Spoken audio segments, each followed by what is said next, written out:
Hello guys, welcome back to my YouTube channel. So आज हम continue करेंगे अपना discussion about accounting for bills of exchange, उसकी parties और उसके एडवांटेजेस के बारे में। पहले तो बिल्स ऑफ एक्सचेंज के बारे में मैं आपको एक बार शॉर्ट में बता देता हूँ। बिल ऑफ एक्सचेंज मतलब जैसे आप सेल्स करते हैं तो सेल्स मेजरली दो टाइप की होती है, कैश और credit sales.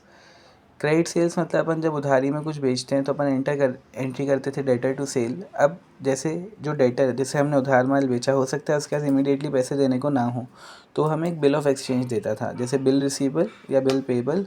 Bill of exchange एक लिखित में डॉक्यूमेंट होता है जिसमें गारंटी होती थी, जैसे कि आज 2 अप्रैल को कोई डॉक्यूमेंट बना तो इसके 3 महीने बाद, मतलब उसमें 3 महीने का टेन्योर मेंशन्ड होगा, 3 महीने बाद हम आपको इतने पैसे दे देंगे। ये बिल ऑफ एक्सचेंज होता है। देन इसमें पार्टीज़ क्या होती हैं? पार्टीज़ होती हैं ड्रॉर, ड्रॉई और पेई। ड्रॉर मतलब बियरर, जो देता है बिल ऑफ एक्सचेंज, जो इशू करता है, देता है बिल ऑफ एक्सचेंज। ड्रॉई मतलब कस्टमर, जैसे बिल ऑफ एक्सचेंज मिलता है। पेई, पेई का मतलब ये होता है जिसे उस बिल ऑफ एक्सचेंज का पेमेंट मिलता है। अब ड्रॉर ने ड्रॉई को दिया तो हो सकता है ड्रॉई को फर्दर किसी को पैसे देने हो, तो वो खुद ना रख के किसी और को दे दे वो बिल ऑफ एक्सचेंज, तो दूसरी पार्टी पेई बन जाती है। पेई मतलब जो पैसे रिसीव करता है। Then advantages of bill of exchange, इसके फ़ायदे क्या क्या होते हैं? The advantages of bill of exchange are the following: credit transactions are possible. सबसे पहले तो क्रेडिट ट्रांजेक्शन्स की पॉसिबिलिटी होती है, मतलब उधारी में आप बेचेंगे तो आप इस भरोसे के साथ बेच सकते हैं कि अभी पैसे नहीं मिल रहे हैं, तो बिल ऑफ एक्सचेंज तो मिल रहा है ना, उतने कुछ समय बाद मिल जाएंगे पैसे भी। Then discounting facility. Discounting facility का ये मतलब होता है, जैसे 2 अप्रैल को आपने एक बिल ऑफ एक्सचेंज इशू किया किसी को, ओके। 2 अप्रैल को आपने इशू किया, उसमें टेन्योर था 3 महीने का, पर आप 3 महीने तक रुक नहीं पा रहे हैं या सामने वाले जैसे पैसे देना था उसके बाद 3 महीने पहले ही, 3 महीने से पहले ही पैसे आ गए। जैसे 2 अप्रैल से 3 महीने अपन कैलकुलेट करेंगे तो कब होगा वो? 2 जुलाई को। अब मान लीजिए 2 जुलाई की जगह 2 जून को ही पैसे मिल गए, तो उसने ड्यू डेट के पहले ही पैसे दे दिए, तो डिस्काउंटिंग कहलाता है। डिस्काउंटिंग का हमेशा यही मतलब होता है, ड्यू डेट से पहले पैसे दे देना।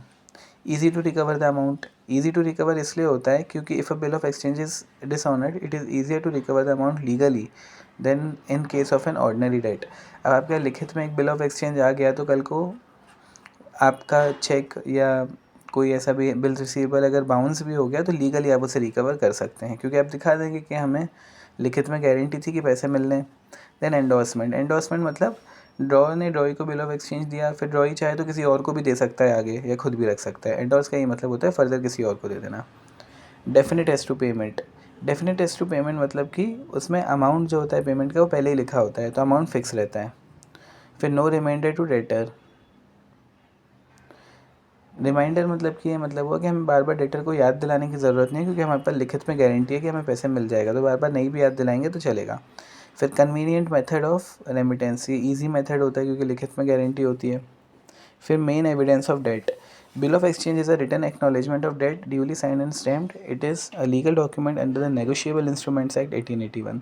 नेगोशिएबल इंस्ट्रूमेंट एक्ट 1881 कई चीज़ें बताता है, जैसे promissory note, bill of exchange, cheque, इन सब के बारे में। चेक भी एक नेगोशिएबल इंस्ट्रूमेंट होता है। चेक भी ऐसे यदि बाउंस हो जाए तो आप उसे रिकवर कर सकते हैं फिर केस लगा के। वैसे ही बिल ऑफ एक्सचेंज भी अगर बाउंस हो जाता है तो उसे भी रिकवर किया जा सकता है। तो नेगोशिएबल इंस्ट्रूमेंट्स एक्ट 1881 में कुछ बिल, आपको कुछ नेगोशिएबल इंस्ट्रूमेंट के एग्जाम्पल दिए हैं, उनमें से एक एग्जाम्पल है नेगोशिएबल इंस्ट्रूमेंट का बिल ऑफ एक्सचेंज। तो जो बिल ऑफ एक्सचेंज है वो उसके दायरे में आता है, नेगोशिएबल इंस्ट्रूमेंट्स एक्ट 1881 के। So that's it guys, thank you so much.